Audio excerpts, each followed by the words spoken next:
Hello, I'm Chris Menard. In today's Excel 1-minute video, I've got a list of employees and column C is incorrect.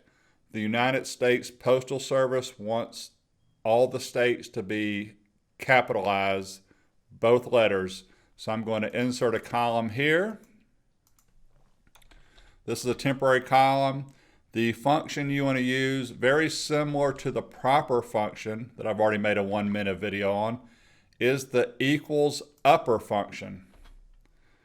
Crosshairs, double click, copy, and paste the values.